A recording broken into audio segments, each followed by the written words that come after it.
court may recall that both Judge Albrecht in his ruling and the Court of Appeal in their ruling and the Supreme Court in their ruling had serious questions about that witness's credibility and whether or not he was operating under his own agenda.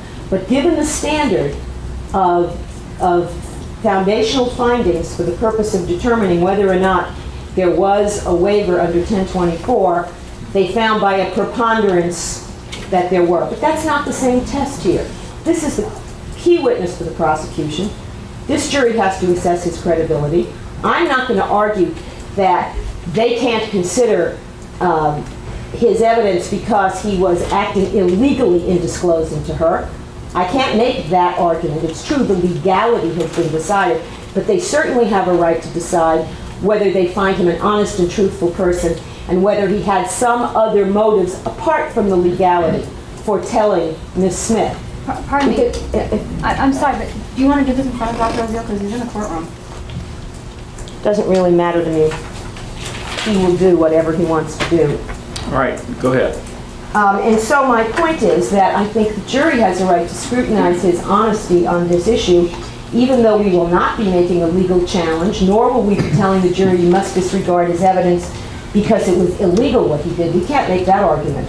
But they have a right to decide whether he is being honest with them in his reasons. It breaks into two pieces. We're not challenging whether or not he genuinely was in fear. We're not challenging whether or not he had a right to warn his wife. What we are saying is that he told Ms. Smith because he gets involved in exploitive, manipulative, sexualized relationships with patients and with women in his life, and this was one example. He exploits people by exercising control and domination over them. He does it by way of threatening them, of putting them in fear, of isolating them, and of making them dependent on him. And that is what he did with this information with Ms. Smith. It is our position, and I don't care if he's listening, that he took this information so that he can control her in the relationship. That it did not have to do with fear because it's obvious that she did not have to be within the circle of danger. He put her there. I mean, he moves her into his house a couple of months after this. All right, let me... That's our point. It doesn't have anything to do with was he genuinely afraid. We're not challenging that. Well, first of all, I'm not going... He brought out that relationship. I never thought he was going to say that based on the encounter. Well, you asked him. You asked him, why did you tell Ms. Smith? But he never said that before. Let me be heard for one moment if I Sure. can. As you know, we did 3 months of hearings on why you told Ms. Smith. And during those hearings in 1990, he never said, basically, she was Miss Fatal Attraction and I couldn't get rid of her and that's why I had to tell her. It's not there anywhere. He volunteered that in this trial, that it was the nature of their relationship and his inability to get rid of her. So ask him that question then. Ask him, did you ever say that any other time? Because it is our position that he was exploiting these defendants. He was exploiting them that night, he was exploiting them November 2nd, and he proceeded to exploit them over the course of the next few months. And we have methods of exploitation that we intend to prove. What I am attacking is his reasons, the rationality of his sharing this with his paramour, who had no contact with his business, no contact with these defendants, that he had an ulterior motive, that he is exploited that way. That's all I'm talking about, because he proceeds, therefore, to blackmail and exploit our clients with this tape. And that's where I'm going. I'm not... Well, he can be afraid, he can also be a bad guy at the same time. He can be a dishonorable, frightened man.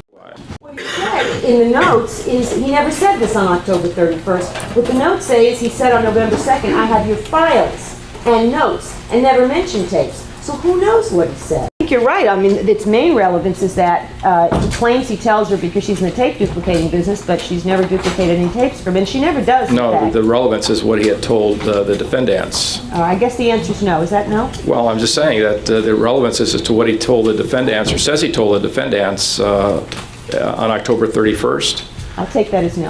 All right, you take it any way you want. All right, so I won't answer. All right.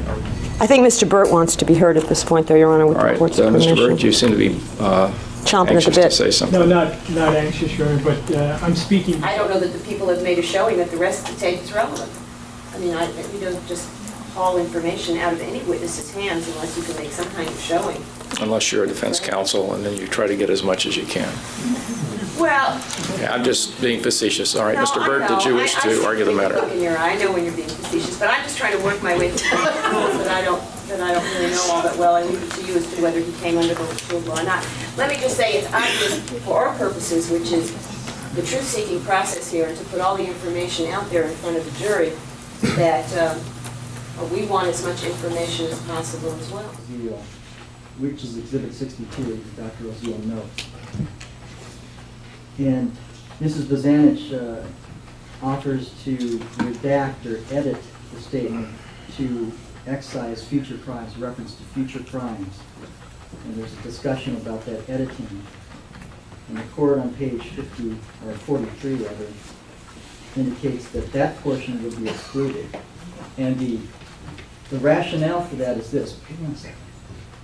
The rationale is this, that after the Calabasas... Why is that relevant that the privilege was asserted unless it's being shown, unless it's being offered to show that he acted ethically or that he has concern for them? Because the defense has alluded to the fact that he did not assert the privilege and did not enforce the privilege in any way. And this is just the fact that he did. Oh, you have. No, we haven't. We simply said he told Judalon Smith, and we dispute his reasons for telling her. Well, then you're saying he violated the privilege, and this is an example of his asserting the privilege. As to why he did it, that's a separate issue and is not being proved by Mr. Brunon's Judge, could testimony. I Let's add assume one? hypothetically, let me just finish for one second. Let's assume hypothetically that we're right, just for a moment, if that could be imagined, that we are right, that he did not tell her for the reasons he said. He told her for purely personal reasons. Now he is caught, March 8th, okay? She goes to the police, she has blown his cover. His assertion of the privilege could be merely to cover himself, to make himself look good. It doesn't cut the way the court thinks it does. That's a good argument, and you can make that argument to the jury. It doesn't open the door to evidence regarding that issue, however. Yes, Mr. Byrd. Well, I just wanted that one aspect in addition. With respect to all the writing on this two-page letter, is that Judalon Smith's writing, It is. except for the upper left-hand corner, which I believe you characterized the note, Yes, that's true. I wrote those two words and the box around them. and it says suicide note, It does. in which Judalon Smith leaves you her two kitties? Is that right? I think she requested that I took care of her two cats. Do you know the names of her cats? Well, they're listed in the letter here. Did you know before that, though? Probably at one point I did, but I'd forgotten. Shanty and Ishi Kitty? I believe that's correct. Okay. Now, the next letter, In fact, the court made the astute observation that... A rarity. Well, no one ever said you weren't very smart. Go ahead. No, Okay. Don't say things like that because people would assume that you're trying to curry favor. So go ahead. I never do anything that's impossible, Your Honor. The court did make the astute observation, however, when we were having this discussion, that... I told her the things that Eric and Lyle had told me because I can after ask you why. The question is, Eric didn't threaten you, and yet you told his confidential communications to your girlfriend, correct? Is that right? You're not letting me answer, Ms. Abramson. I'm asking you to answer the question. You're I'm not- asking you're not allowing me to let answer you it. explain. You're not allowing me. Dr. Oziel, is there any place in these notes of October 31st, before Lyle arrives, where Eric uses the word perfect, according to these notes, anywhere? No, not in those notes. Thank you.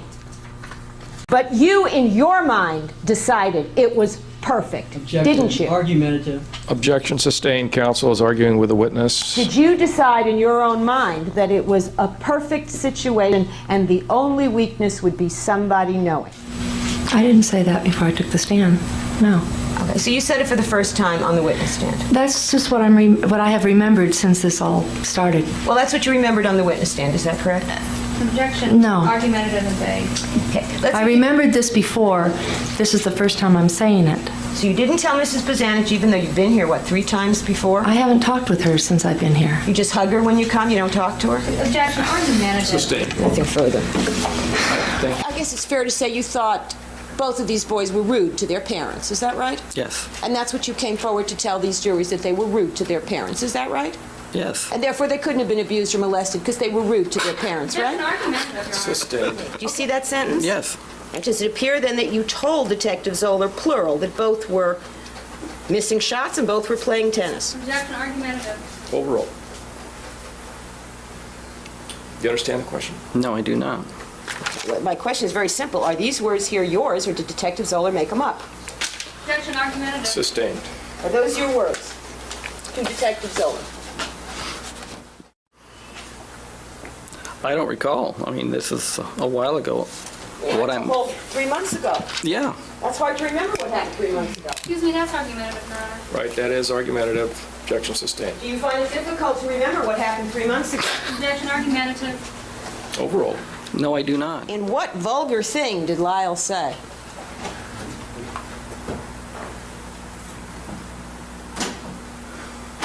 Understand my question? Yes, I understand the Go question. ahead, tell us. We can stand it. Different words, I don't choose to say them. Well, I'm asking you to say them. So I please say understand them. you're asking me to say them. I don't choose to say them. Excuse me, Your Honor, did the counsel not yell at them? Yes. Please answer the question, Mr. Walker. You're under oath here. I Excuse me, Your Honor, understand. I would object to counsel reminding him he's under oath. Yes, just ask a question, please. Please tell us what vulgar things Lyle said. Do you recall the exact words? I do not recall the exact words. I recall some of the words that were involved individually, but not in a phrase. Okay, well, tell us the individual words. I feel uncomfortable. Well, go ahead. What words did you hear? Fuck. And words similar to that. There are words similar to fuck? Yes, there is. Well, what other words similar to fuck did you hear?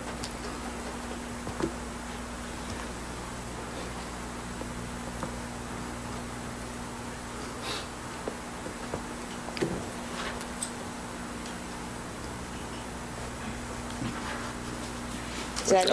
I'm just uncomfortable. Well, do you recall the words? I feel extremely uncomfortable. All right. You feel uncomfortable with what?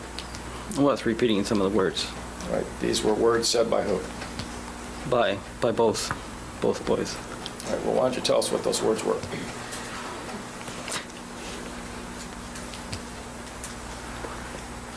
I can't recall them all. Well, just the ones that you do recall.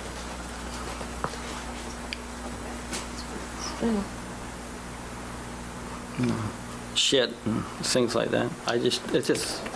I can't recall all the words, and I don't want to say some of the words that maybe they did not say. All right. Your next question, please. So they said fuck and they said shit. Yes. And you had never heard teenage boys say fuck or shit before, is that right? Objection argumentative. Sustained. Yes, I have, but not to their parents. Let me ask you this. Was it a kind of exchange where the mother was saying, oh, darling, you did a great job, and the son said fuck shit? No. Was the mother being critical? I cannot tell whether she was or not. I don't know tennis terms, obviously. You know vulgar terms, though. Excuse me, that's At your argumentative. direction, May that be stricken. Overruled. The answer will stand. Your next Was the question. mother using vulgarity? no, she was not. I did not And- hear vulgarity.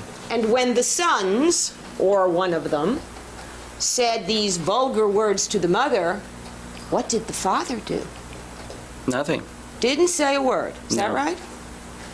When did you first see this case on television, Mr. Walker? Probably 3 months ago. And how often have you been watching it since then? Not very often. How often is that? I try not to watch it Why is that, Mr. Walker? because it's very uncomfortable for me. See, how often have you watched it? Maybe bits and pieces of it because of it's on television, maybe 10, 12 times. Do you get Court TV? Yes, I do. And Court TV has this trial on every single day. Yes, doesn't it does. And even on the weekends, it replays it. Yes, it does. And here you knew the people involved. Yes. And therefore, it must interest you, doesn't it? No, it does not. So you I don't do not watch watch it. No. No. And you didn't go to the police and tell them this story in order to get yourself on television, did you? I didn't go to the police. You sent your wife, is that right? I sent my wife. And had your wife been watching the case on TV? She does watch it, yes. She does. She Yes. watches it every day, doesn't she? Objection lack of foundation. Overruled. Your answer? Almost every day, yes. In fact, Mr. Walker, your wife is out here scheduled to be a witness, isn't she? Yes, she is.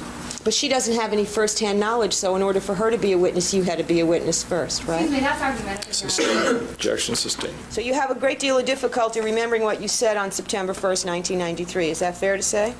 Well, you mentioned the fact that this is when I was first called. I Is that what see. you said? This is before you and Mr. Walker got together and decided what you remembered. Is that what you're saying? Objection, very argumentative. Sustained. Very argumentative? Yes. Ask another unargumentative question. Okay. What did he say about this argument when you last spoke to him about it? Well, he mentioned something to the fact that if it's going to be helpful to the case, then, he's going to do what he has to do to help the case. To help the prosecution in the So, case, is that right? Anyway, To help the prosecution in the case, is that what he said? well, to help the case. It's, Uh-huh. And to get on television? no, that was not the reason, no. Did you have to wait a week to contact the customer? It's possibly I did. Are you guessing, Mr. Bartek? You're in a murder Well- trial. You sworn to tell the truth. You guessing? No, I'm not guessing. I'm not guessing, but Are you guessing, or are you telling us what you remember, Mr. Bartek? I'm telling you what I remember to best of my knowledge. Okay. Do you remember what day it was when you discovered the spa control was overriding the pool control? I either discovered it the week prior to the murder, or could be a few days earlier. Or 2 weeks prior, according to what you told Miss Erdely, isn't that right? Objection assumes facts Well, and that evidence. could possibly be, Could you have discovered it 2 weeks before? possibly, and possibly not. Right. So you don't know, isn't that the truth? I didn't keep records on that, whether it was specifically 2 weeks or so. You don't know, do you? Well, it was either, I mentioned to you, it was either the week of the murder or a few days before. Transcripts that he testifies that even though this tape, these notes don't contain the information, don't smile just because someone else was talking and it annoyed No, you. I know what Mr. you're Burt was smiling too. I know what you're thinking. Everybody at the table was smiling. I know. It's one of your favorite themes to harass me. You got it. Anyway. Now, at some point in your travels, maybe Mrs. Kazanich wanted to ask you about the video, but at some point, did somebody drop the camera? Not to my knowledge, no. Who was the camera person? It's my wife? Does she do that for a living? No. And what's... 9 o'clock. 9 o'clock, all right. Yeah, when you say the writer, what are you talking about? Oh, Mr. Dunn. I understand it's being promoted as inside the minds of the Menendez brothers, so I assume he's taken up brain surgery now as well as writing. All right. Is that common in your experience, Detective Zoller, that a witness with utterly no memory 3 years later comes up with details like that when they haven't been hypnotized or drugged or suggested to in some way? Objection, argumentative, confront. Sustained. Nothing further. Okay, but we're interested Right. in 1989. Now, just drew a complete blank. It's interesting. Dictated notes of the 88, 89 sessions off the top of your head or from the written notes?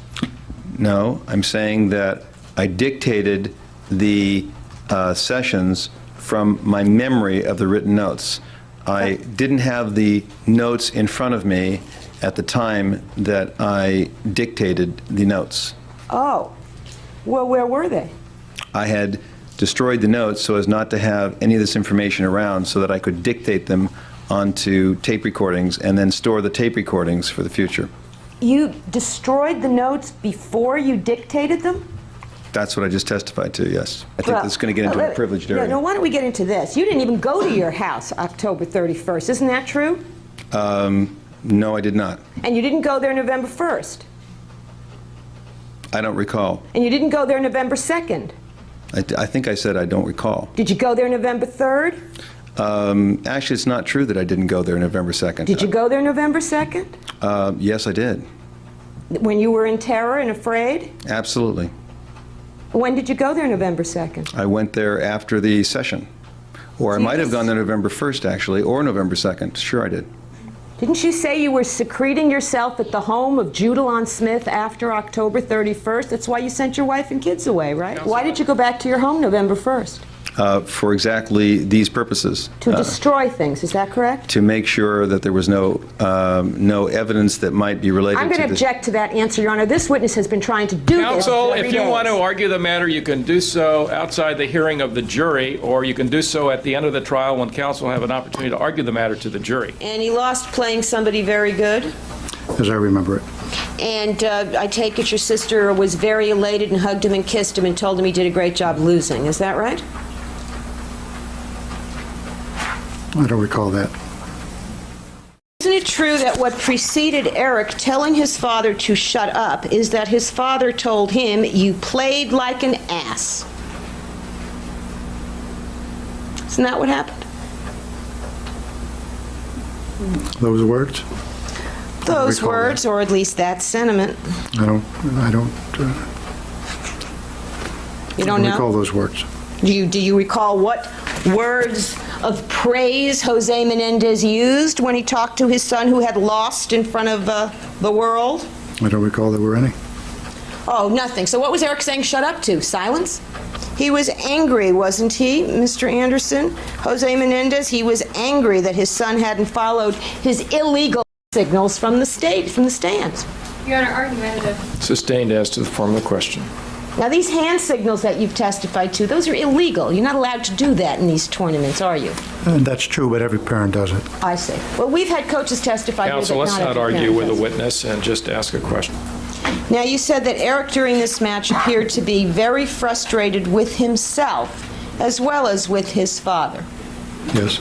And you say you were familiar with Erik's style of playing. Is that true?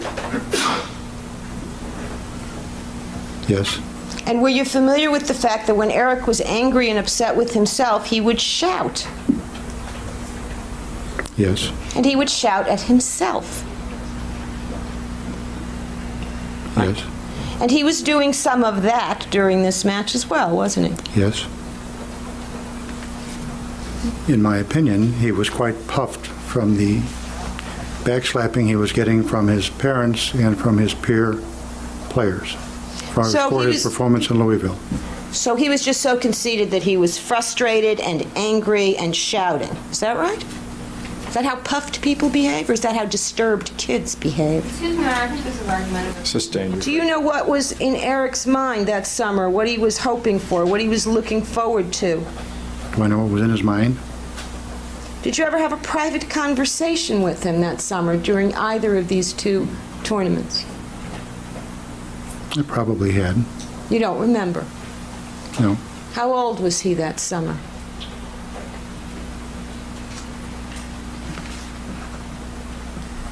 I would guess 15, 16, something like that. Actually, he was 18. 18. You don't really know him very well, do you, Mr. Anderson? Objection as vague as to very well. Overall. Yes, I do. You do. And you knew very well what was going on in your sister's family. Is that what you want to tell us? Excuse me, Your Honor, that's argumentative. Sustained. Was everything just normal and wonderful in your sister's family, Mr. Anderson? Is that what you want to tell us? Excuse me, Your Honor. It's still argumentative. Ask a different question. Think your sister had a normal family? Your Honor, that's beyond the scope. That's argumentative.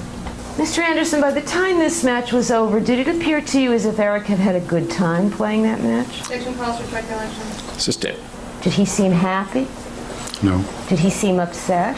Yes. So did your sister go over and say, "Gee, honey, I'm sorry you didn't play well. Don't be so hard on yourself"?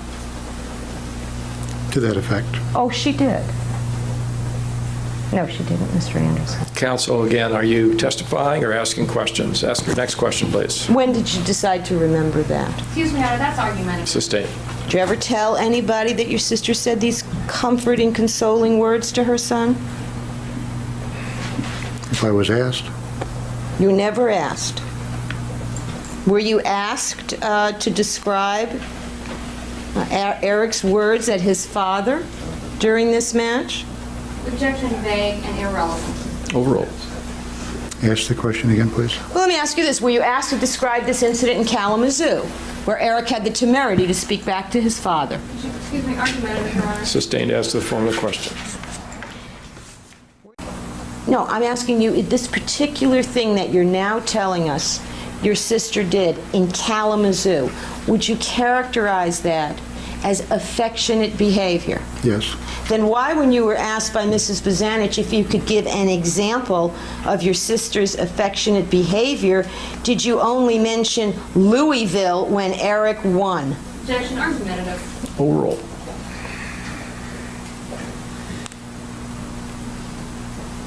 I focused on the elation in Kalamazoo, in Louisville. The fact is, Mr. Anderson, in that family, losers were never consoled. Isn't that true? Not true. This would also corroborate the testimony of Doodle Long Smith, wherein there were prior, well, I'm trying to say it was straight face, but there was a prior statement that was admitted that she made under oath about them taking a shower after the homicide. And is that 400 North on Lucerne a regular? You're laughing. I live in Hancock Park. Let's go. Is that a regular? Come from Queens and live in Hancock Park. Is that a regular location of yours? Which is better, Hancock Park. Is that a regular location that you service? Yes. Mr. Valentine, have you been watching this trial on television? Just intermittently. Enough so that you have seen both Erik Menendez and his brother Lyle Menendez on television? Yes. So you could describe Lyle Menendez if I asked you to, because you've seen him on television, correct? No, well, that plus the personal contact. Describe the girlfriend.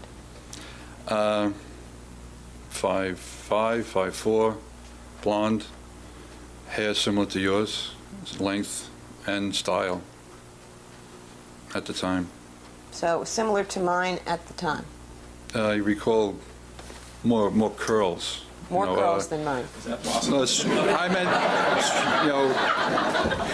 I wouldn't know how to describe it, I'm sorry. But Okay, so she had hair similar in length and style to mine, but curly. a little bit darker blonde, though. A little darker blonde. Well, you recall being in the limousine with them, correct? I believe so, yes. Well, do you believe so, or did Yeah. you do it? I believe I did. Okay. Take the ride with them in the limousine. Okay, you believe you rode with them in a limousine, just like you believe Erik leapt out of a limousine later to go to computer stores. Is that right? Argumentative. Okay. Friend, and then you and Erik and Lyle and his girlfriend, were you all together in the stands? Yes, Okay. And this was a period of about 10 minutes? yes, And when you and Erik left, did Lyle and his girlfriend remain there? yes. And this is the same day that you eventually took Erik in the limo to LaGuardia Airport? Yes. Well, Mr. Valentine, if I were to tell you that there's been evidence presented in this trial that on the morning of August 31st, Lyle Menendez was in an airplane on his way to Los Angeles, would that change your recollection? At what time? During the morning hours of August 31st, Lyle Menendez was on an airplane from Newark Airport on his way to Los Angeles, California. I'd have to say your information is incorrect. I see. And if I were to tell you that there's been testimony in this trial that on the afternoon of August 31st he met up with a computer expert in Los Angeles, is that information incorrect too? All I can state is that I drove him to LaGuardia Airport. No, we're talking about Lyle. Oh, I'm sorry. My mistake. No, Lyle, I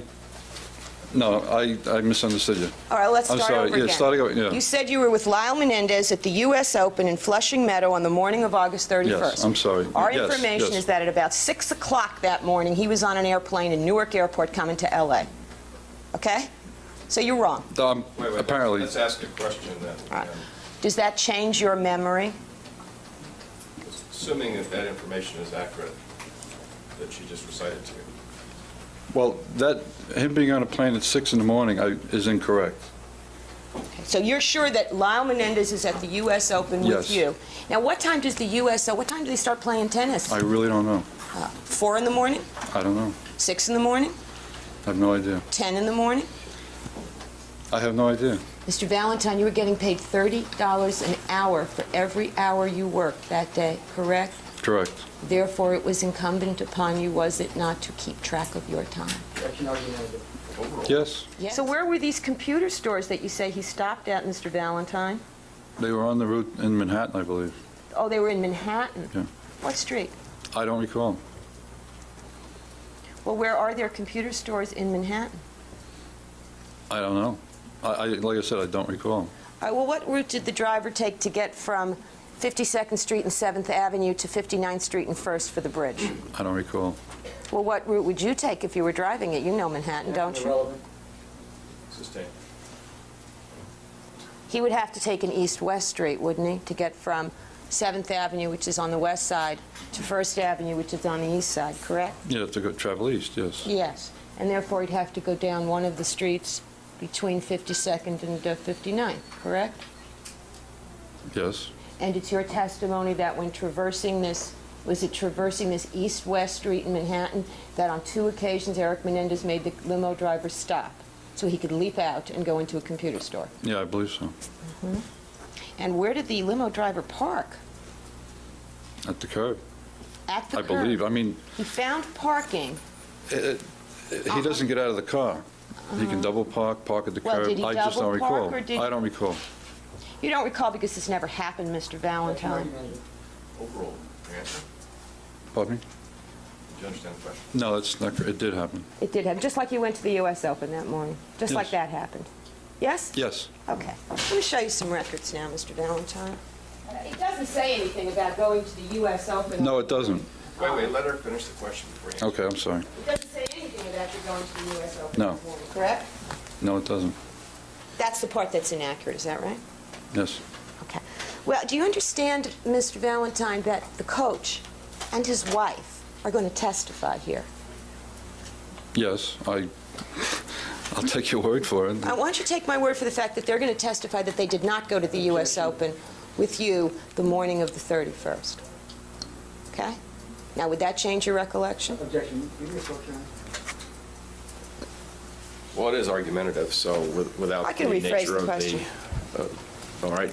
Let me ask you this, Mr. Valentine. If the coach's wife, for example, were to testify that she indeed had breakfast with you on the morning of the 31st, Objection, improper hypothetical. and that breakfast Let me hear the ended... question. Excuse me? Let me hear the finish. And that breakfast ended at 10:45, and that there was no previous trip that morning to the U.S. Open, would that change your recollection? I can't say. I don't believe it would. This is what I remember. you know. Okay, so you definitely remember going to the U.S. Open that morning, though it's not reflected in the D.B. Kelly memo, correct? Yes. And you definitely remember Lyle Menendez being there, even though we've all heard testimony that he was on an airplane. All right, that's argumentative at this point. And if the limousine driver were to come in and testify that there were no stops at computer stores, that doesn't change your memory either. Is that correct? No. No, that's not correct? No, I'm saying it wouldn't change my response. Okay. I have nothing further. Maybe you could just give the prosecution a hint as to what sort of information you would be using so that we can at least get to the core of it and give them some appraisal of what it is that they can I expect. don't think it's fair to ask us to give up impeaching evidence. I'm not saying the detail of it, just the nature of it, so that we don't have a witness that gets on the witness stand and we spend a couple, 3 days on it with very little probative value. Judge, I told him not to call Detective Valentine. I told him. Okay, that's the... You don't listen. All right, yeah, you can't expect, quite frankly, and you know it, people to rely upon that sort of advice, but if you give them some underlying information, it might be helpful. I did. I told him I had the limo driver. He was going to blow me out of the water. Okay. They didn't want to listen. I told him Lyle wasn't there, and they knew Lyle wasn't there. Okay, let's not get all worked up about that. Again, just So, Ms. Pisarcik, when was this conversation that you've testified to with Erik Menendez? I stated yesterday. Now, I didn't ask you what you stated yesterday. I'm asking you, when was it? Excuse me, Your Honor. all right, let's not argue with the witness. If there's an objection, you can state it to the court. Can you tell me when it was? Not what you testified to. I cannot tell you exactly when it was. What year was it? I believe it was in 1989. So you don't know if it was in I 1989? do not know the exact date. Overruled. What month was it? I do not know the exact date. What month was it? Judge, asked and answered, Your Honor. Sustained. Do you know what month it was? Asked and answered. Not by me. Overruled. You can answer the question. Thank you. I do not recall the exact month. You don't recall any month, not just that month. Isn't that true? Objection argumentative. Overruled. I remember the conversation I had with Erik Menendez. You told the police on November 2nd, 1993, that Erik didn't know from the beginning about Lyle's hairpiece, but he found out in the spring of 1989. Is that right? Is that what you told the police? Yes. You said you were there at the house in Beverly Hills when Erik had overheard their mother talking about the hairpiece. Is that what you told the police? That is incorrect. You didn't tell that to the police. I did not say that Erik overheard a conversation.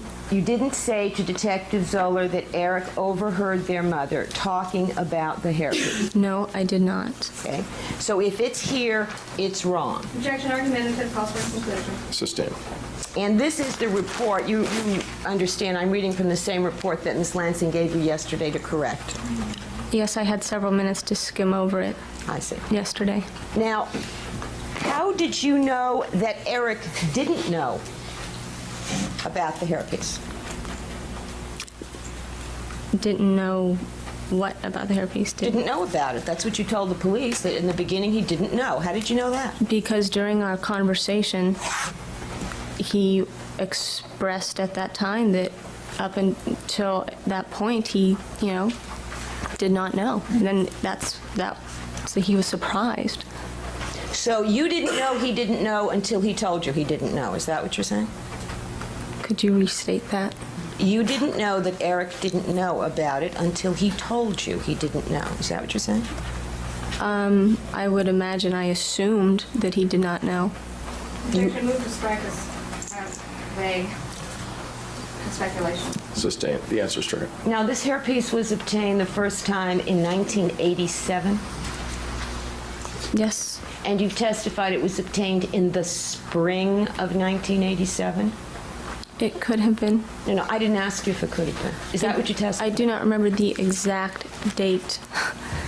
I'm trying my best to remember for you, and You're trying your best to make what? to remember the dates for you, and I'm sorry, it was a very long time ago. I didn't ask you to remember any dates. I asked you if you testified that Lyle Menendez first obtained a hairpiece in the spring of 1987. Objection, argumentative. You understand the question? The question has to do with what you said yesterday. Right. Also, what you just said today. What is your answer? I believe that is the time that he got it.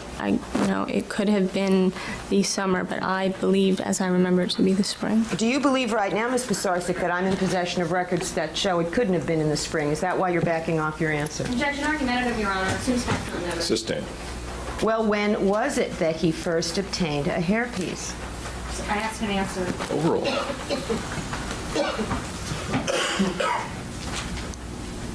When was it, you're asking me? That's right. I remember it to be in the spring. So it's the spring of 1987. That is what I remember. And what do you consider the spring? Well, if you look at a calendar, it would be January, February, March would be winter, so April, May into June. Do you know what the first day of spring is? Yes. What is it? March 21st. And do you know what the first day of summer is? Yes. What is it? June 21st or 22nd. So the end of March through June is spring, is that correct? Pardon me? The end of March through most of June is springtime. Yes. And what precedes that is winter, is that correct? Mm-hmm. And what comes after it is summer, right? Yes. Now, from the time that the Menendez family moved into their home on Elm Drive, how many separate trips to California to see Lyle did you make? I do not know. There are several. Well, more than 10? I do not know. Could it have been more than 10? It could have been. I was at the house frequently. Now tell me about this time where you claim to have had this conversation with Erik Menendez. When did you get to the house? On what day of the week?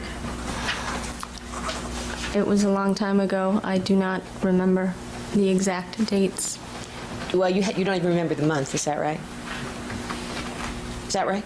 I've told you, I do not remember the exact dates of when. I visited the Menendezes many times. It was very We're long only ago. talking about this one time, Ms. Pisarcik, and is it your testimony now that you don't remember the month that you were there? It is my testimony that I, don't remember the exact date. I'm not asking you for the exact date. You know the difference between an exact date such as November 23rd, 1993, and the month such as November? Yes. Judge, Okay. not a minute, move to strike. Overruled. Do you remember the month?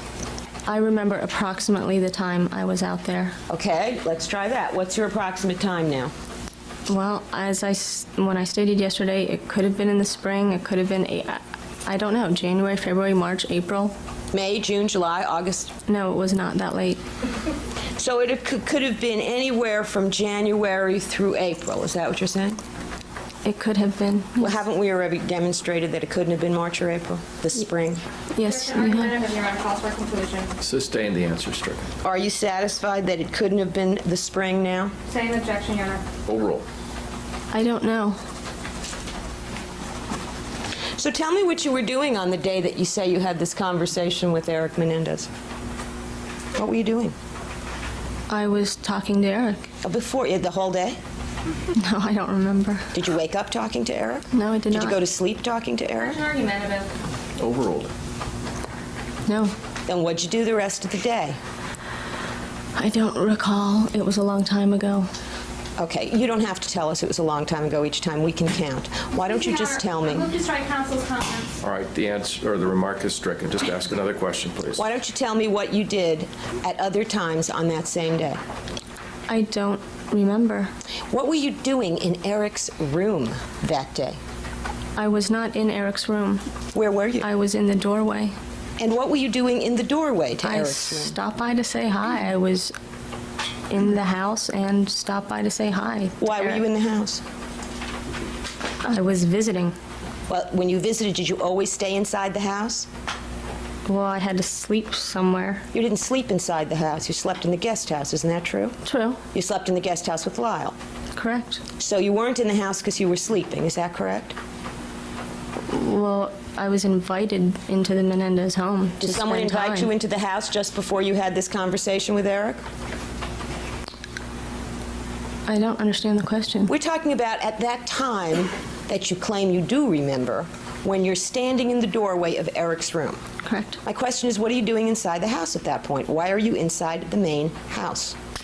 Well, because we did a lot of things in the main house. We ate in the main house. So were you We eating ate- at that time on the second floor in front of Erik's bedroom? No. So what were you doing inside the house? What had you just done before you were in the doorway of Erik's bedroom? I don't remember. And what did you do after this conversation with Erik? I don't remember what I Didn't did. you run to Lyle and say, how astonishing, your brother didn't know you had a hairpiece, and now he knows because I told him. No, I did not tell. What do you mean? You didn't tell Lyle, gee, I've just told your brother that you have a hairpiece, and boy, was he surprised. I didn't tell Erik that Erik had made that discovery previous, and that was... Didn't tell Erik? I didn't. Erik told me that he had known that it was, that we were talking about it, and he's like, his conversation proceeded that I can't believe Lyle has the hairpiece. I did not bring that up to Erik. I was not the one that told Erik. So out of the blue, with nothing preceding it, as you stop by his bedroom, Erik says to you, gee, Jamie, I can't believe Lyle has a hairpiece. Just out of the blue. Is that your testimony? I don't know if it was out of the blue. Well, what preceded it? I don't remember. So with no recollection of what preceded it, and you didn't bring it up, is that your testimony? Yes, I did not bring that up. So out of the blue on this day, Erik brings it up. Is that your testimony? Well, Erik was surprised.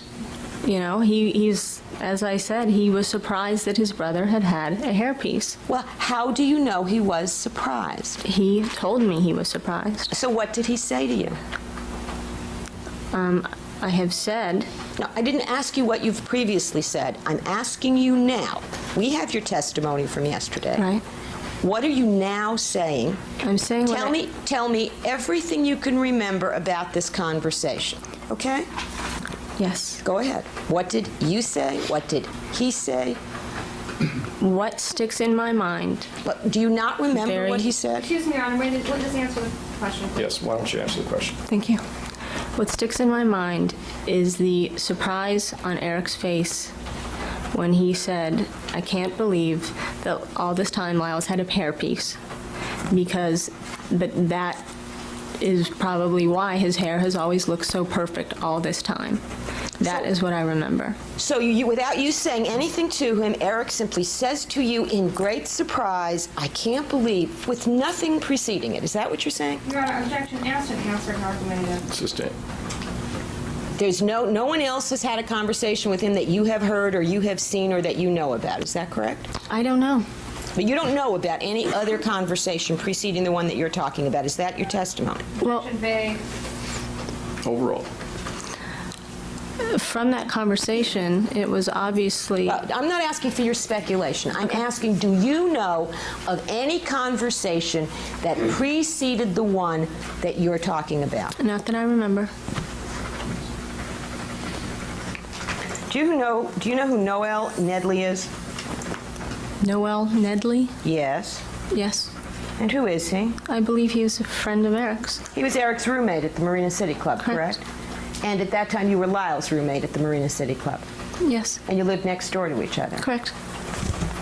Do you remember conversations with Noel Nedley where Noel Nedley said, I never could understand why Lyle's hair was always so perfect, nothing ever looked out of place? No. If I were to tell you, Ms. Pisarcik, that this conversation you are attributing to Erik Menendez was actually something said by Noel Nedley, would you deny that? Excuse me, Your Honor, seems facts not in evidence, argumentative. Sustained.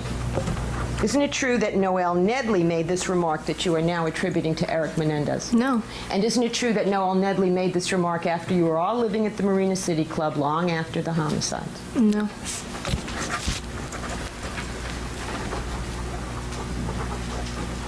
Now, what happened after this conversation you say you had with Erik? What did you do? I don't remember what I did. What time of day was it? It was sometime during the day. I don't remember the exact time. What time of day? I'm remembering it being daylight. And you don't remember what you did after? No. Who else was in the house? No. What you were wearing? It's a long time ago. No, I don't remember. What you did that night? No. Or ever mentioning this conversation to anybody until you told it to Detective Zoller on November 2nd, 1993. Is that correct?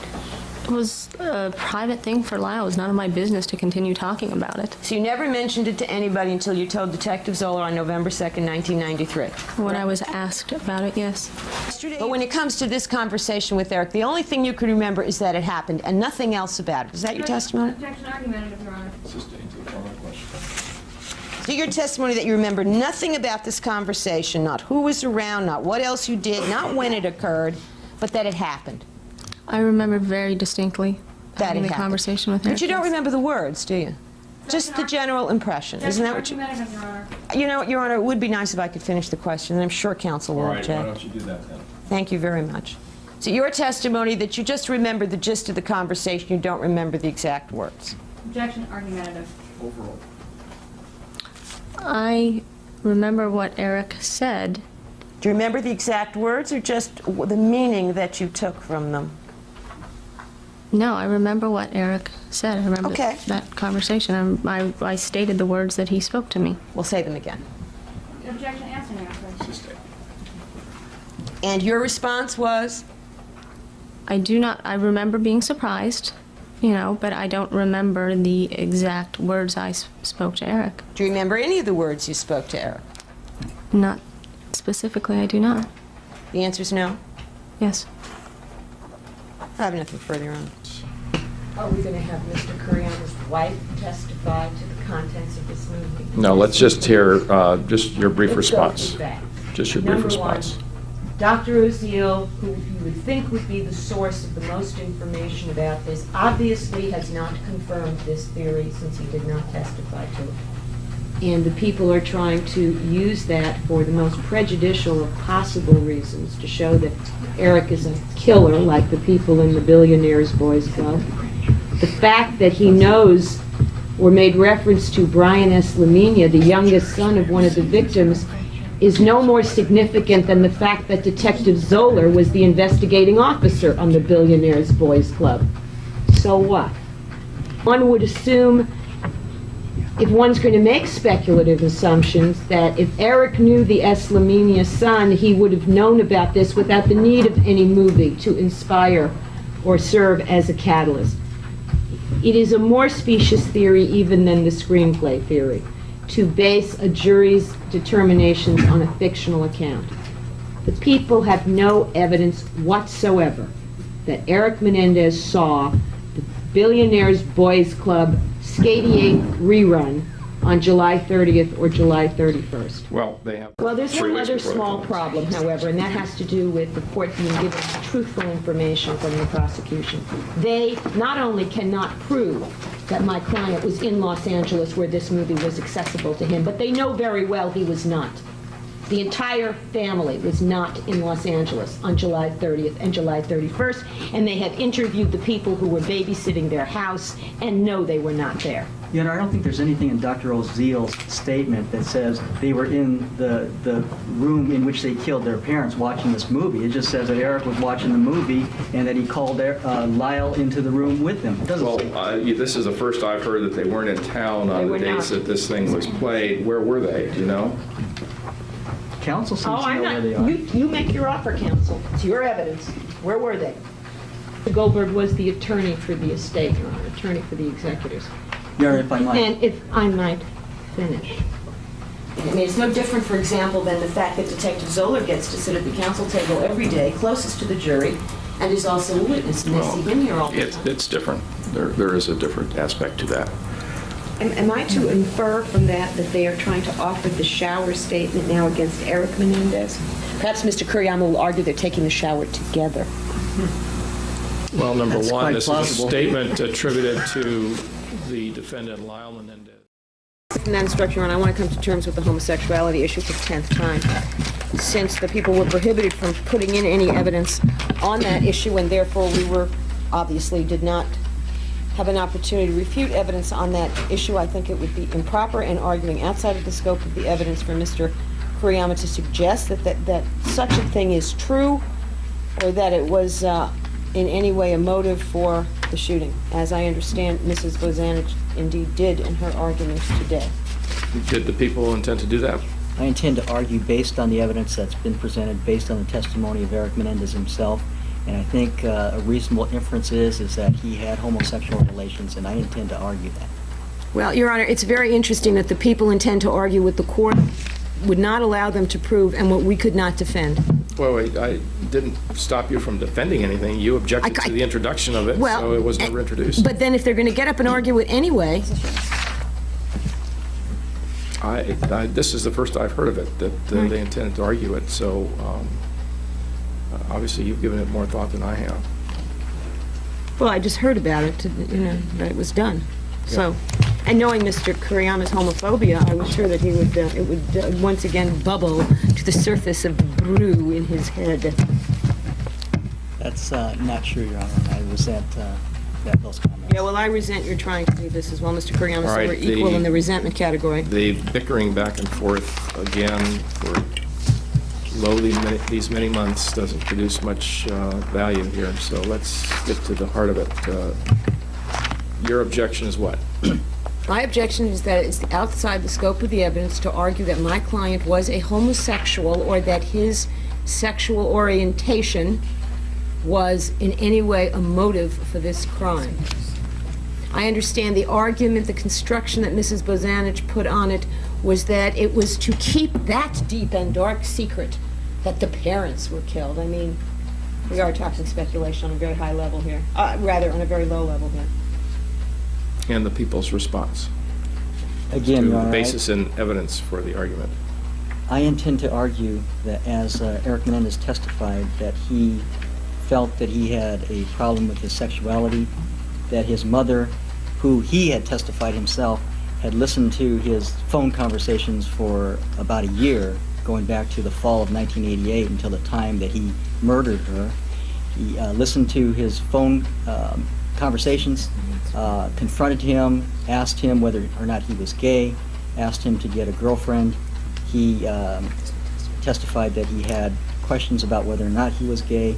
He, in fact, put on evidence that on November 30th, 1989, he bought bumper pads for his bed when, in fact, he had testified before the jury that the only reason why he had problems with his bed is because his father made him kneel on his bed in sexual activity, yet 3 months after his father, he has murdered his father, he is buying bumper pads for that very purpose.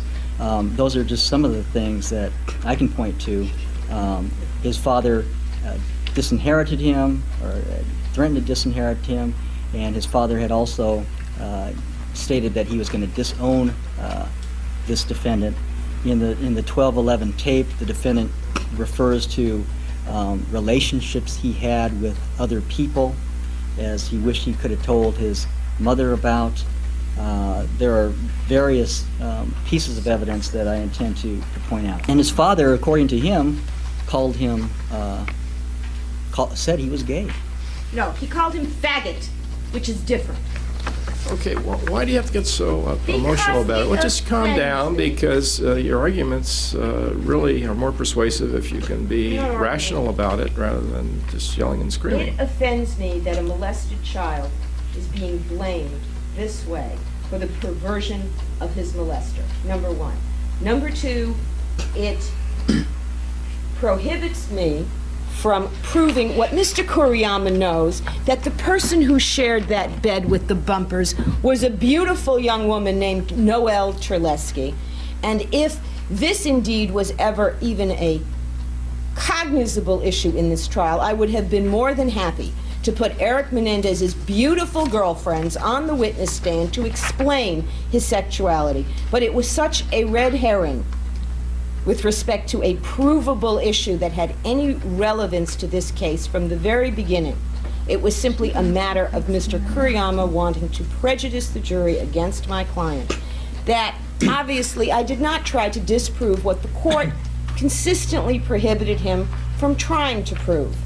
And now for him to be able to get up and take totally neutral information from the record and argue this prejudicial theory, I think, is absolutely wrong, unfair, denies my client the right to confront evidence, denies him the right to put on a defense, to argue these ludicrous speculative theories that his mother confronted him, of which there is no evidence, because she was listening in on his phone calls, no doubt with his homosexual lovers, of which there is not a shred of Bear in mind, evidence. there is no jury here. I could hear you and understand you without all the emotionality. It really would work better. Well, I'm sorry, that Judge, way. you know I am emotional, and I know you don't like it, but that's the way I am. It's not productive. It doesn't help. Well, it's counterproductive. if it Just hurts, calm down. if it hurts, it shouldn't. Well, it should be a situation where you can argue rationally and unemotionally. You know, if I may. Yeah, I'm not finished, Mr. Kuriyama.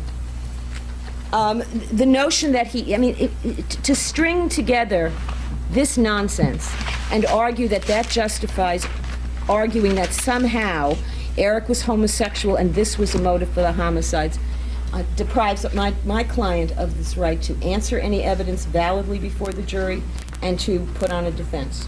Well, number one, the evidence, whatever is there, is there. The evidence is before the jury. You know, However it intend came to- out. I don't know how it came out, but it's He was on direct examination. That's they tried to make the father look like he was a molester. And counsel knows quite well that I have attempted to bring in witnesses who would testify as to Mr. Erik Menendez's homosexuality. So okay, that would be each side wants to use this hearing as a vehicle to put on whatever evidence you didn't put on during the trial, and that's not the purpose of the hearing. But, Your Honor, they're not arguing from inferences. I mean, it's wild speculation of a highly inflammatory nature, the purpose of which is to alienate the jury from my client. And what are they going to argue? Was he a homosexual at 6? Did he make Daddy do it? Is it all his fault? If they want to argue that, fine.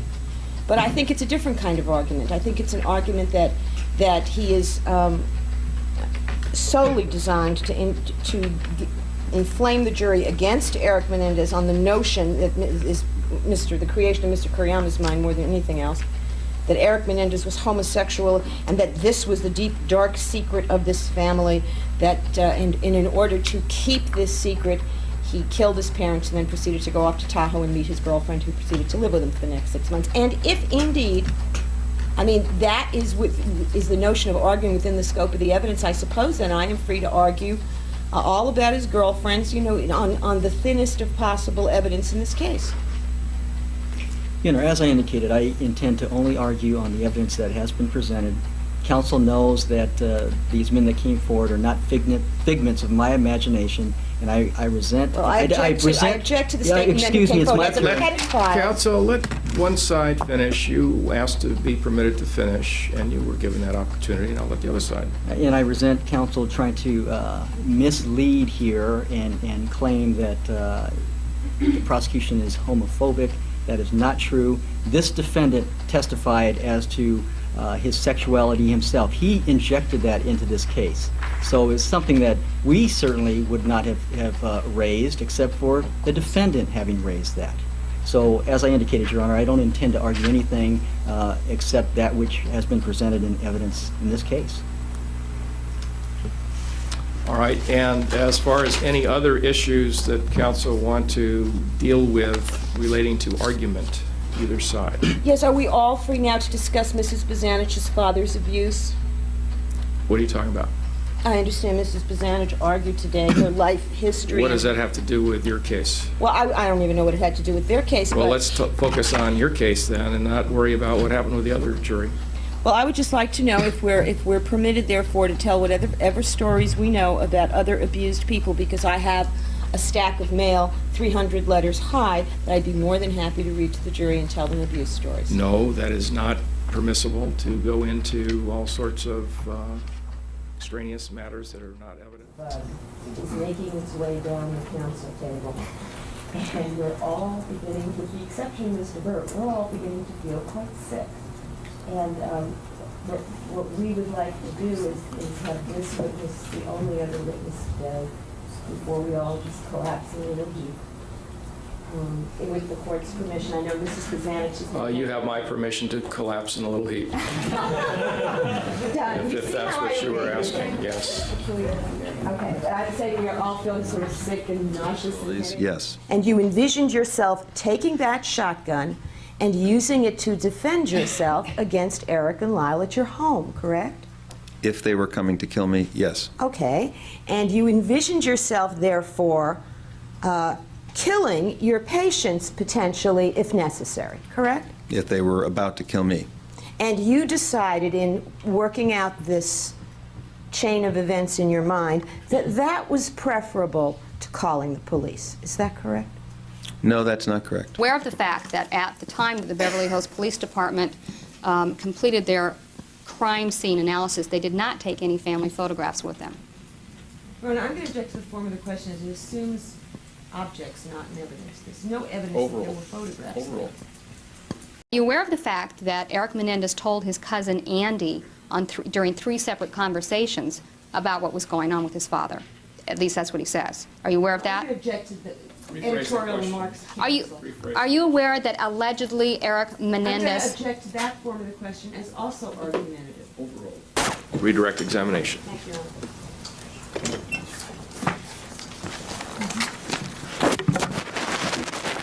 Dr. Tyler, is it the norm or is it the exception for sexually molested children to talk about it?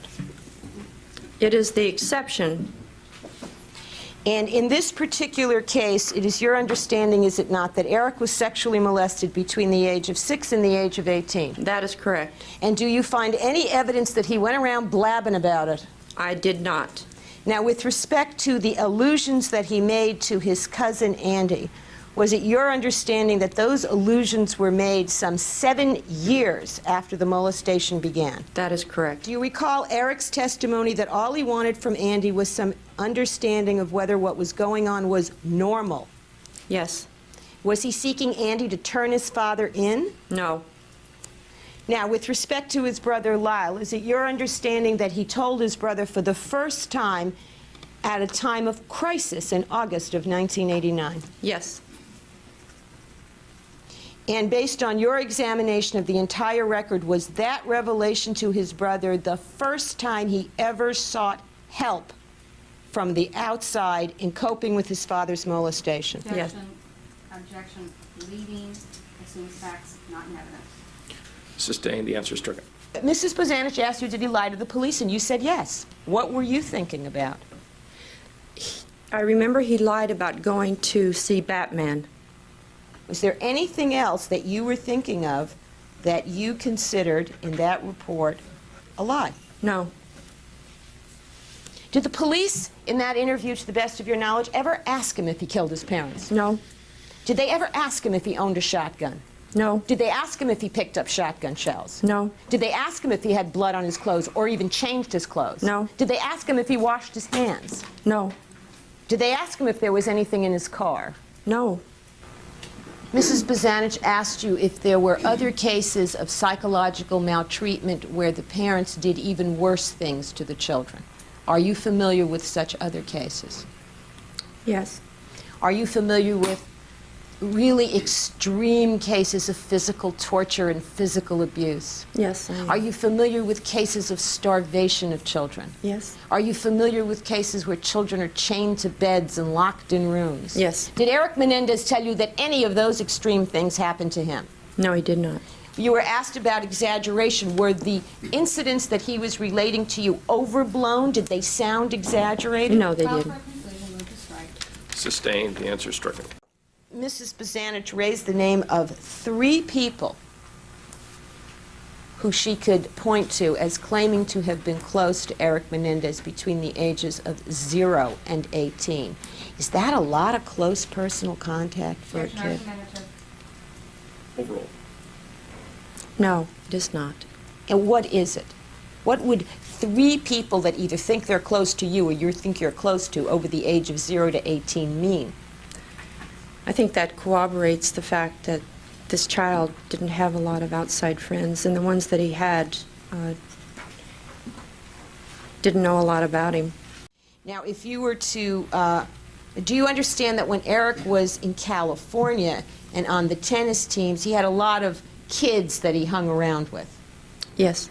Is it likely, given what you know about sexually molested and other abused children, that with a new group of friends, Erik would just start talking about how his father had been buggering him for years? Oh, no.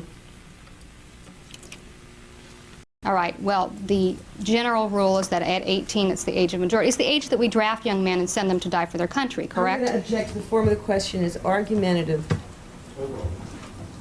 18 is the age at which we draft young men and send them to die for their I'm country. going to object that we draft them to send them to die. Correct? The draft age is 18? Yes. The draft age is 18. Okay. So, were you sipping champagne in this jacuzzi? Objection, Your Honor. Overruled. No, sir. As it turns out, Craig Signorelli was correct. Objection, Your Honor. Argumentative. It's for the jury to decide. Objection sustained. Now, you know at that point that it was Eric's idea in the first place? Objection, Your Honor. Move to strike. Sustained. Objection sustained to the question. Do you recall approximately what time it was that you went up to the bedroom of Erik Menendez to notify him of what you have indicated to the jury? No. It would have to be before 8 o'clock. Did they appear to be... Did you arouse them from a sleep? Your Honor, I'm going to object to this. It's calling for speculation. I'm sorry? Calling for speculation. She says she knocked on the door and Erik answered. How does she know if she aroused him from sleep? All right, objection sustained to the answer. There is no answer. Okay. Next question. Did they have sleep in their eyes or anything like Your Honor, that? I'm going to object to the calling for dreams in their hearts. Okay. Did they have their hair messed up, like when you sleep on a bed, your hair might be flat or whatever? All right, why don't you ask it without characterizing it? Okay. Here's Dr. Oziel saying there's paparazzi at his house. They're following him around. He's a key witness in a murder trial. He said he was the doctor for the people involved and was helping them through this. And clearly, he's referring to this case. He's happy as a clam to be involved in it. He lies to her that he's helping them through it, and he's helping them. And he initiates this phone call, and this is before she's involved with the media whatsoever. Well, whether he's lying or not lying, he's bragging, he's happy that he's in the media. I mean, that's the real focus of the testimony, of this item. He sits here pretending that he just hates the limelight, that he's here because of a court order, but he calls up this woman who he testifies to was, quote, just the housekeeper, 4 years after she no longer works for him, to boast that he's a media star. Now, I think that tells someone who's open-minded about Dr. Oziel something about him that we think this jury should know. The question is, do they have a right to parade this shotgun in front of the jury when it isn't the gun used, and for the dramatic impact? That's what this is about. There's nothing complicated in describing how to put a shell into a shotgun. Even I can put a shell into a shotgun, and I have no other experience with guns. And I do have a shotgun. Read that part, Mr. Burt. I'd like to move to strike the answer. This witness is becoming... Okay, counsel, let's not make a speech. If you have an objection, the objection is a legal grounds. Not responsive. All right, let's have the question, and what? Multiple levels of hearsay. All right, let's have the question reread, please. All right, was she insisting when you walked in the door that you try and hug her and say that the first thing you want to talk about was your relationship? All right, the objection is sustained, the answer is stricken, and you may answer the question. No. Lilo then told those people that he did not, and he wrote letters, excuse me, he wrote letters stating... Excuse me. Is there an objection, counsel? Yes, Your Honor. Now we're getting into multiple hearsay going in the other All right, direction. none of this is offered for the truth of any of these things said by other people. It just reflects on why this witness has characterized this as a technical violation, and the jury is to be received for that purpose only. Didn't you, in fact, make a joke in front of Miss Smith? A joke that you and she discuss in these telephone tapes?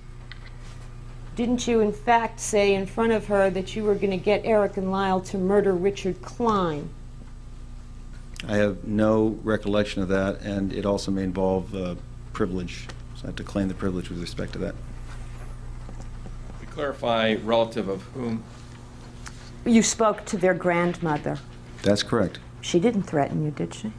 No, she didn't threaten me. It's a very interesting position of the prosecution that we're not allowed to attack their witnesses with collateral matters, but that they assume that they're entitled to do that with our witnesses, as if they're assuming there's a completely different standard here, that their witnesses are subject to the court's exercise of discretion under 352, but the witnesses that we put on to attack their witnesses, they're going to get this free-for-all that they're outlining to, including playing a tape of expletives, basically, which has no bearing on credibility. It simply has bearing on the fact that Miss McPhee can curse with the best of us.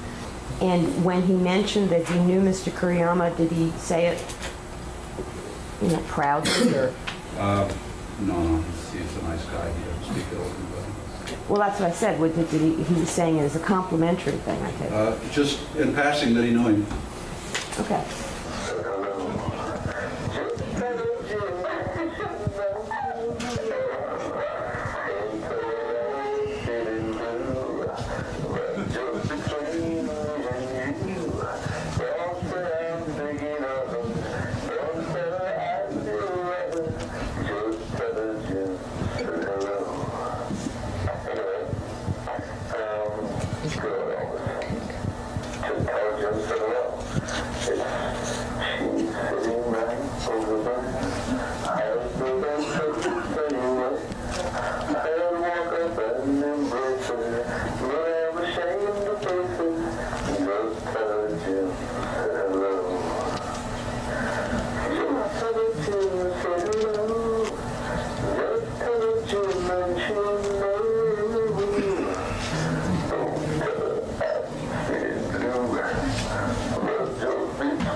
So when you get to this house and you're relieving another guard, wouldn't you want to know if the people that you're supposed to protect are there? Objection argumentative. Overall.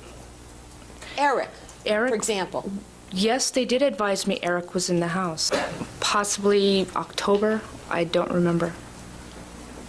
What day is it today? 19th of November. And October was a month ago? Correct. And you can't remember between now and a month ago when you were interviewed by Detective Zoller, is that true? I went on vacation on October 9th and on. Do you remember the month when you were spoken to by Detective Zoller? Possibly early October. So possibly means you don't remember, you're guessing, is that right? Exactly. I don't remember the exact date. But you do remember that on exactly September 2nd, in the early morning hours, you saw this other man at Erik's house. Is that right? I'm saying I was on shift at that time. No, my question is, are you saying you do remember? All right, yeah, she did. Did you finish your answer? No, sir. Okay, why don't you finish your answer? I do remember being on shift at that time by looking at the schedules. I do remember a morning of answering or going up to Erik's room, knocking on the door, but I cannot say exactly what day it was, but I do remember the morning that I did go to that door. Okay, so you remember there was a morning when you went to the door, correct? Correct. But you can't really remember if it was the morning after a graveyard shift or if it was one of the other 2 mornings, 3 mornings when you got there at 8 a.m. Isn't that true? All I know is that I was on shift at that time, and it was a morning. Well, if you could answer my question, are you saying you can't say it was the night you worked graveyard, only that it was a day when you were there in the morning? Correct. So you don't know if it was September 2nd? Well, can you answer my question? Do you know if, in fact, it was September 2nd? That's the question. No.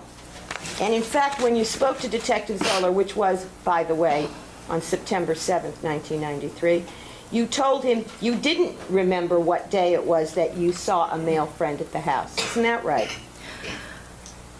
I don't remember my schedule. Miss Erdely, the defense investigator in March, that you remembered a friend of Erik's being there on the morning of September 7th, 1989. I cannot tell her exactly what date My question is, did you... I do not remember. Do you remember telling her that the friend of Erik's that you saw was wearing jeans and a T-shirt? I don't remember. Do you recall telling Miss Erdely that when... And by the way, when she was at Bel Air Patrol interviewing you, she had the logs, didn't she? I don't remember if she had the logs. Do you remember telling Miss Erdely that when you worked the graveyard shift on Friday, starting on September 1st, there was no one in the house? I don't remember that. Do you remember telling her that at the beginning of your shift you were advised by the preceding guard that there was no family member in the house? I don't remember that. Nothing further. It shows a pattern, and our experts will testify that there is a pattern among pedophile incest perpetrators that they don't just pick on one kid in the family. And it corroborates Erik's testimony that at the age of 6, his father began molesting him. The fact that he molested Lyle at the same age, 6 to 8. All right, I had not heard the defense intended to offer any evidence regarding pedophiles. My understanding was you had an expert who would testify. There's been constant allegations by the prosecution. The whole theory here is that there's joint fabrication of evidence, joint fabricating of an alibi, joint false statements to the police, where they're giving the same story.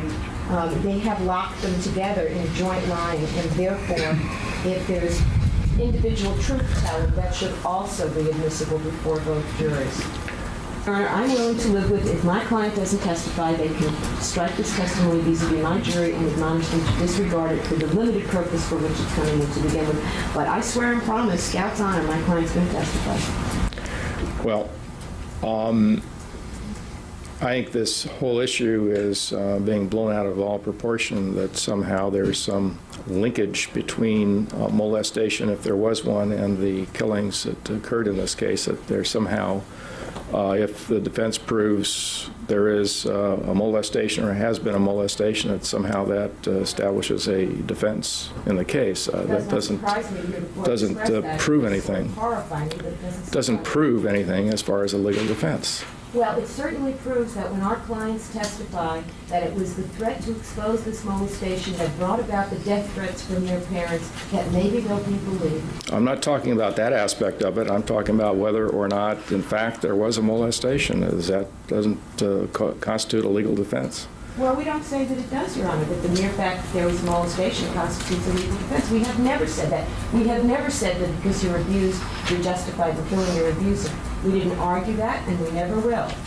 But we will show that with the effects of molestation on children, and it is a critical sub-issue in this case, that our clients, when they testify with their sexual exploitation, are believed.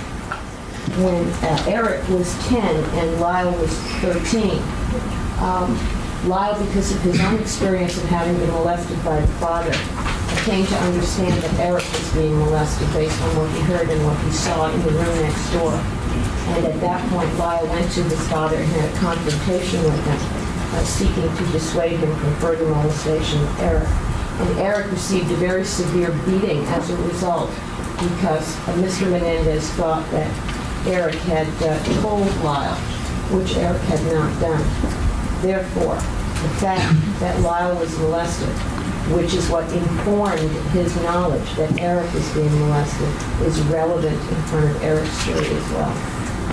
Our experts will testify that these kinds of terrorizing experiences on young children don't just build up over the years or get stored as memory.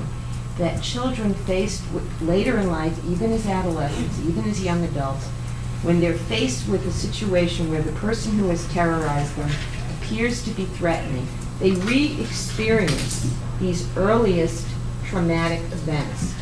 Now, a very important component of why they were afraid of their mother is because over the entire course of their life, she was reckless with their lives.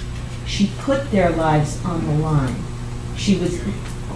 And that has a great deal to do with the driving. Her wild driving is a given. Every single person who knew her says that she was a wild and reckless driver. And other family members who drove with her were afraid. Adults were afraid to get in the car with her.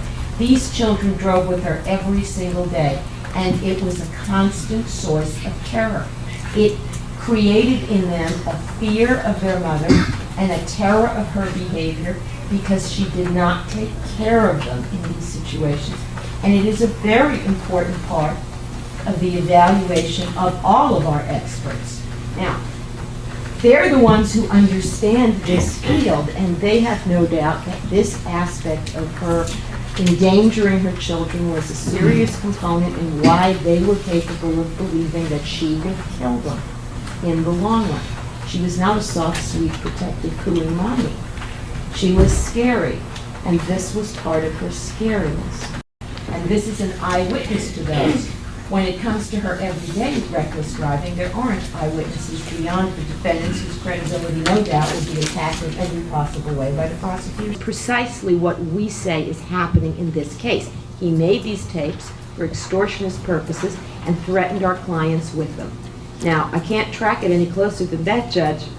All right. Credibility and his professional credibility are what the people, in effect, are relying on. They may not have qualified him as an expert, but the notion is he's sitting here as the defendant's therapist, cloaked in the notion that they would tell him their innermost secrets, and it is our position that 90% of that tape he created is a lie, and that he has motives to lie, and that they are similar to and typical of ways in which he has lied to manipulate and exploit people in the past. I mean, we're not pulling in the gardener that he stiffed on the bill. We're not pulling in the business associates that he cheated in the Automax business, nor any other string of people who dislike him. We're talking about people where he demonstrated a campaign to control and exploit and manipulate, and that is what we are alleging he did here. What the court is doing is forcing our clients to waive their psychotherapist for the best of their earlier therapists by allowing them. I'm not forcing anything. You are if you're going to allow people to raise the sorts of inferences that the court just raised, that they were sent there because their parents cared so much about their well-being, when in fact, I believe, based on information that I have from other witnesses, that they were sent there so that they could be spied on and watched and scrutinized, because these parents didn't want to be embarrassed. And these parents got a right to know what that therapy was about. They insisted that they be told what that therapy was about, and that's why there were meetings between Dr. Oziel and his parents. I mean, and therefore, by allowing the people to open this, to give this impression or aura that these parents were caring and concerned, or to take it one step further, had nothing to hide because they were sending their kids to therapy, then we're going to be forced to have to waive privilege in order to respond. That is a very negative, very erroneous view of the purpose of this therapy and the parents' attitudes towards it and how it was conducted. All right, again. Well, Your Honor, what's so strange about hearing that from Mrs. Bozanich is the people are now relying on the fact that Erik, talking to a police officer with no knowing waiver, somehow waived the entire previous year's worth of appointments. Or the fact that he was seeing Dr. Oziel, or Dr. Oziel was his therapist because he's telling Detective Zoller to go talk to his friend Oziel, who we went to because of the Calabasas thing. So on the other hand, when they want to use it as a waiver, I mean, when they want to use it, it takes no more than a 19-year-old kid talking about it in his aunt's living room to a detective, but if we allude to it somehow, it's a major change in position. Crazy. To discuss, so right now we have a jury that's sitting in the jury room. I assume we have all the jurors here. The court is not going to let me make a record.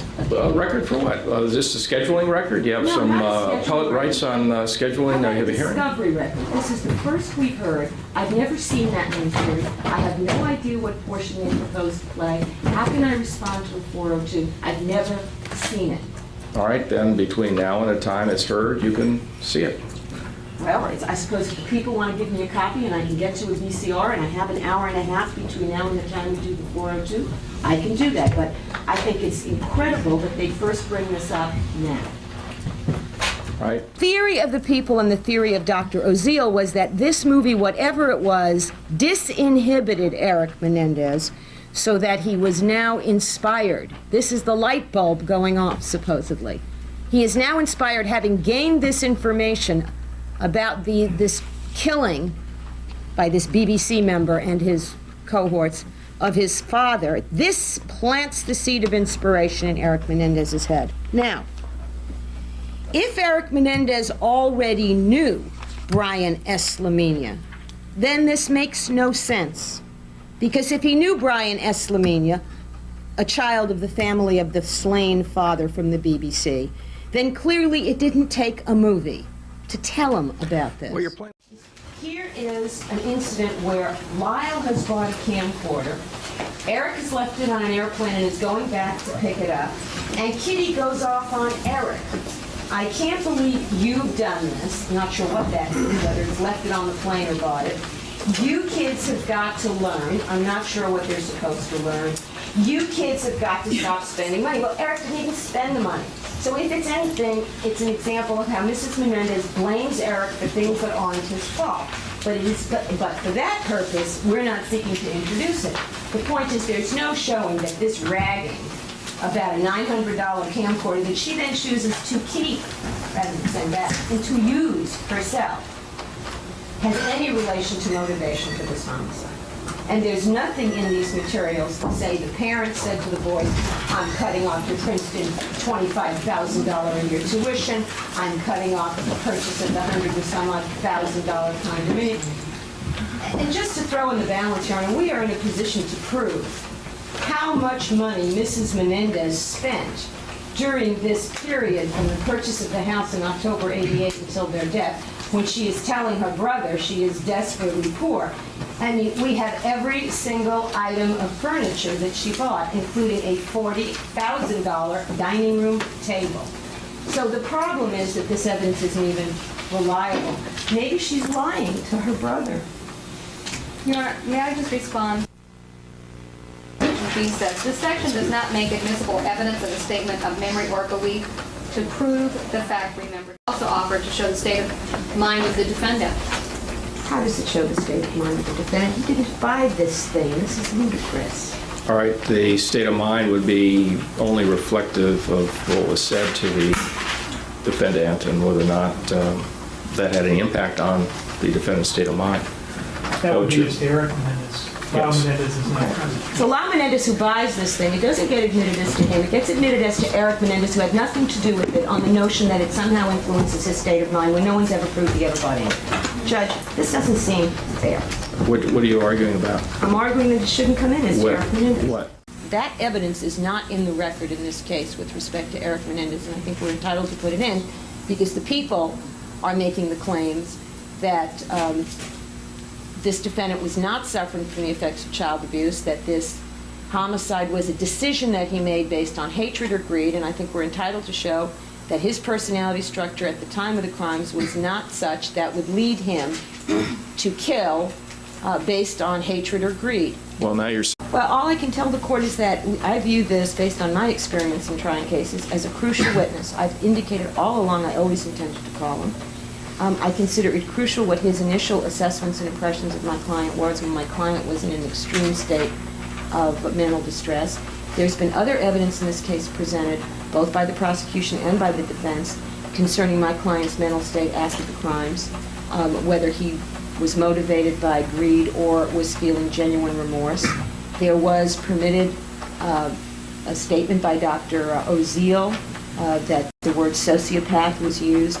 I think that's a suggestion that the people intend to utilize in their final argument.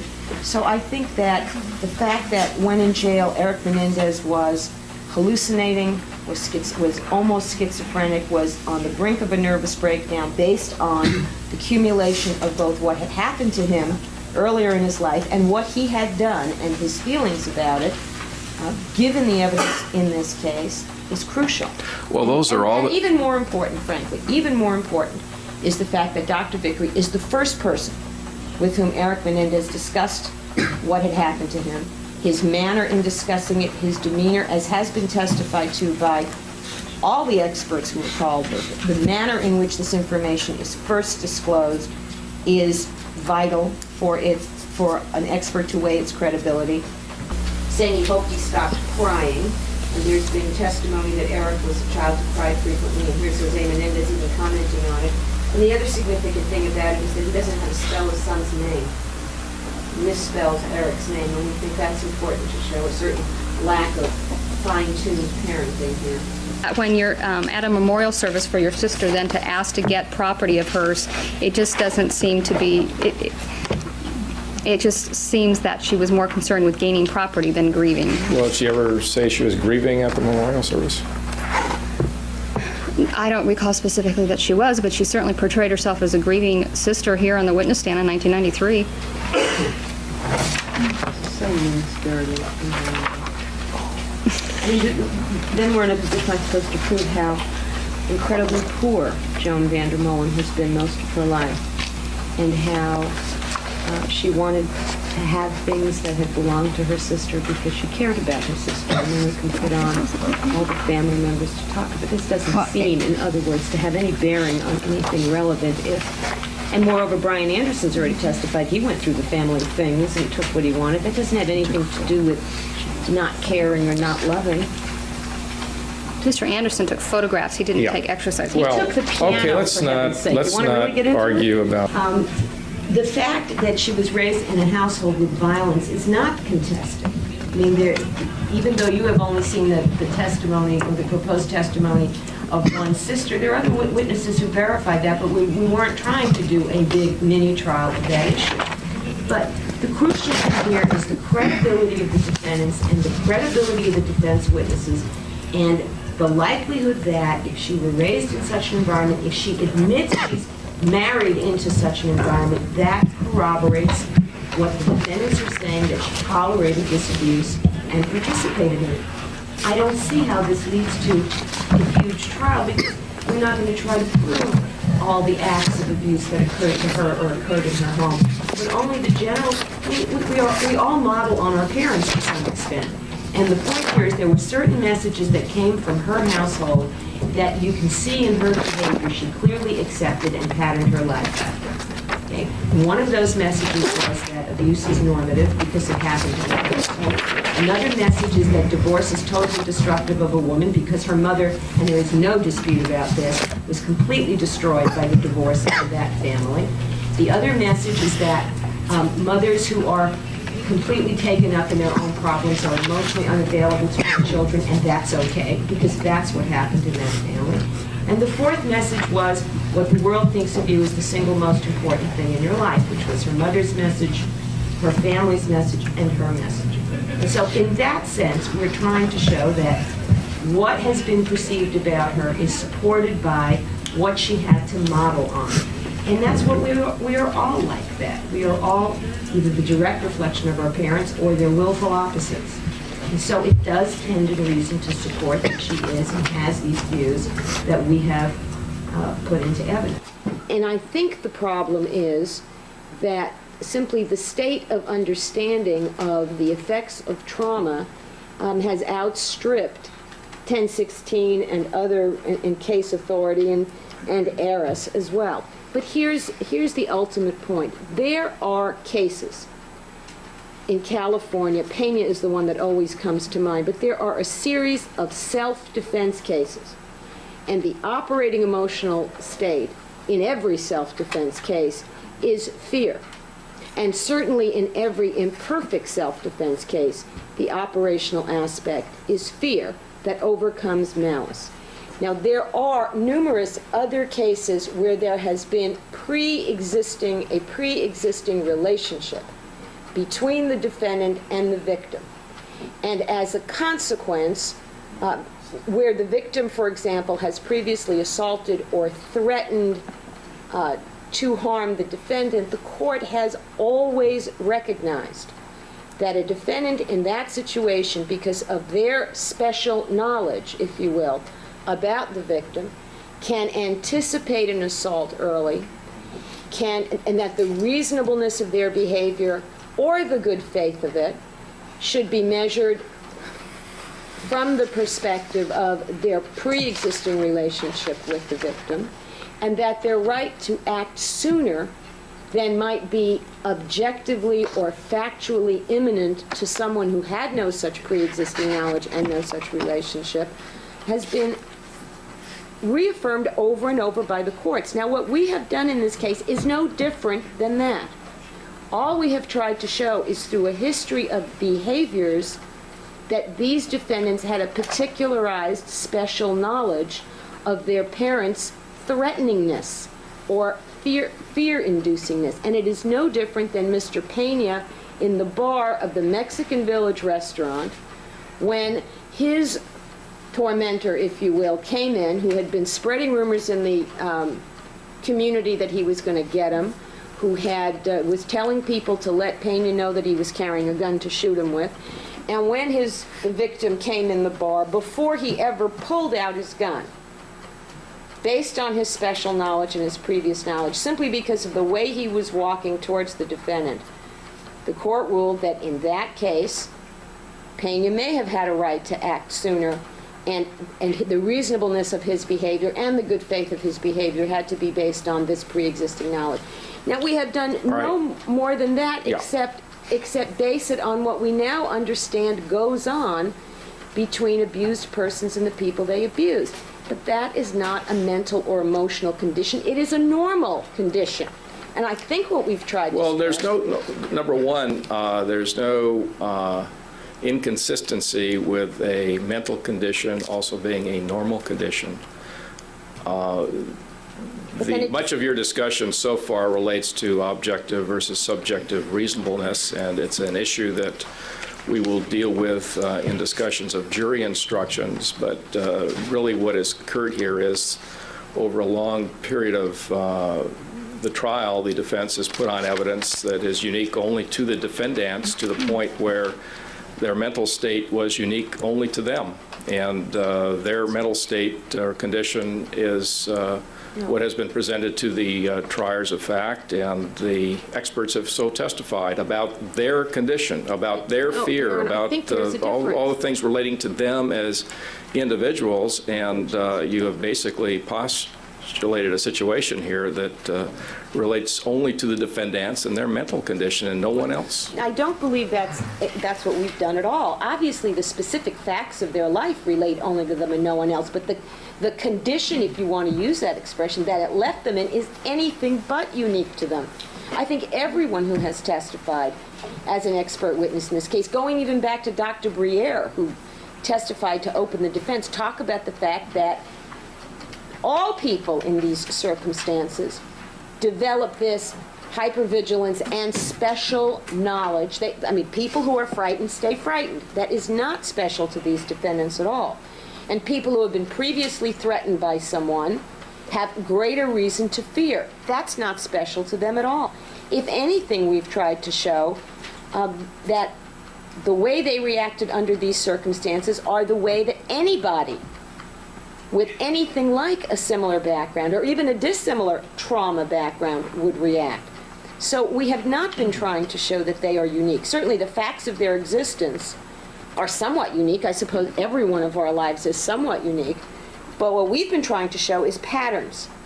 Patterns of abuser behavior and patterns of how abused people deal with that behavior. All right, I don't want to get this discussion subsumed into some broader discussion of issues that relate to jury instructions. So let's focus just on the issue here. If any time you put a state such as fear an issue, or fear based on pre-existing relationship an issue, that means your therapy records are open. Makes no sense, because fear is not something you would ordinarily be going into therapy for.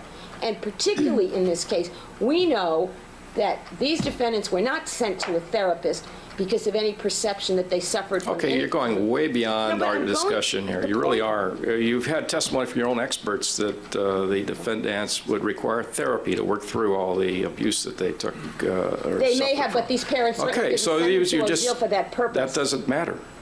That's not the issue that we're discussing. No, I think the reason why the comments to 1016 are focused on diminished capacity and insanity is because those are the kinds of mental conditions that one might have had treated in a therapeutic setting. So there could be some nexus between the notion that if a defendant puts that kind of condition in issue and had pre-existing therapy, it makes a certain amount of logic to assume that those issues were dealt with in therapy, or that the whatever notes of previous treatment might bear on that. And what's wrong with applying it in a case like this is, given the particular mental state, if you will, the negation of malice is sort of a minus mental state, there is no reason to believe that that is the type of issue or condition subject to therapeutic treatment, or that would have been treated in therapy, or that looking at previous history or previous notes or previous records would shed any light on. And specifically to fact drive it in this case, we know these defendants were not sent to Dr. Oziel to deal with their child abuse. That's clear. All right, that's also not really relevant to this issue. Yes, Mr. Burke. I was just going to add one. First, since she lived in Dr. Oziel's home for 5 years and knows him well, we wish to call her as a character witness on her opinion concerning his character trait for honesty and his character trait for obsessiveness. Second, he called her up after the search and seizure in this case, which resulted in his having turned over the tapes, and bragged to her that he was going to be a media star because of his involvement in this case, which I think bears directly on his bias, interest, and motive.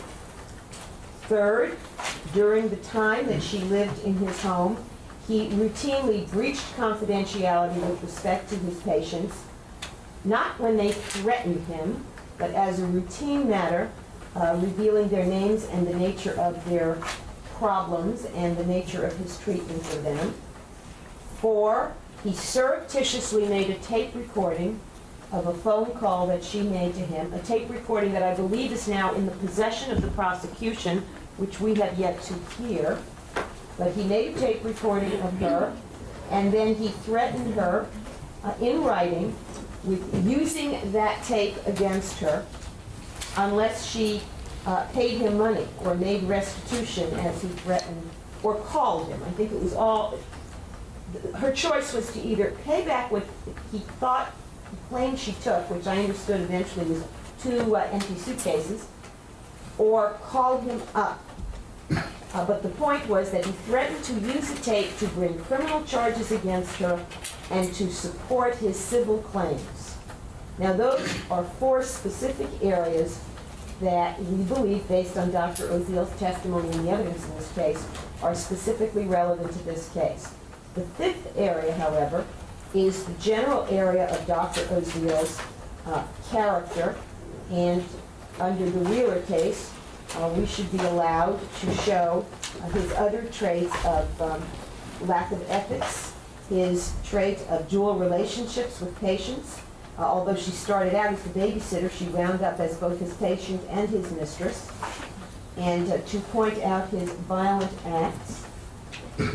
And also, yes, Ms. Morrissey's right. Let me move back. There is a fifth area of specific testimony from the fee that does not relate to Dr. Oziel's character, and that has to do with her observations of the work that was performed at his house by Court Day, which Dr. Oziel waxed on and on about how little work Mr. Day did and how it was all insignificant. Ms. McPhee was there during that entire time, and will directly impeach Dr. Oziel on the issue of whether Court Day built and designed the jacuzzi, for example, and whether Court Day was still his patient at that time. And that would be a fifth specific item.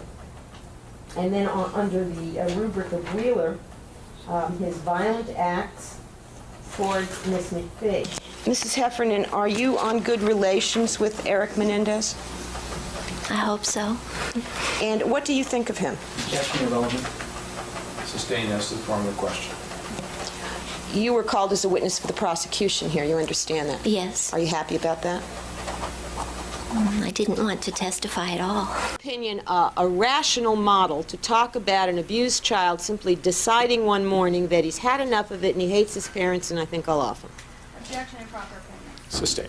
Do you know of any model where an abused child can completely separate himself from his whole history of abuse and make an independent determination that he hates his parents? Objection, improper opinion. Sustained. It's also ambiguous, unintelligible question. Anything else? That's enough. And you don't like it. Okay, I get the message. It's enough to know that you're not going to be able to ask that one. Well, I figured that. Ask another one.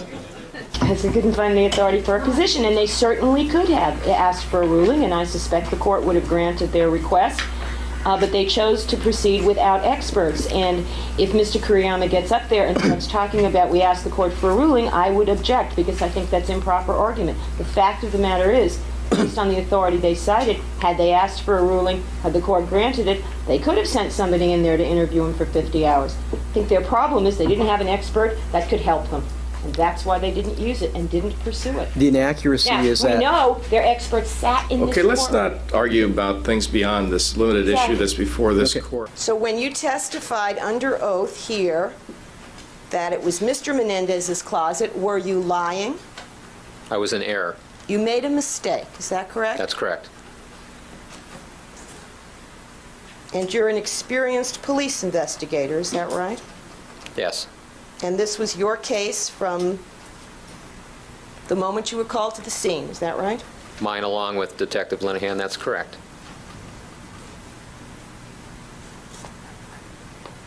And did you, after you had looked at this report from the other officers and viewed the crime scene video, called me up and say, Miss Abramson, I made a mistake on the stand?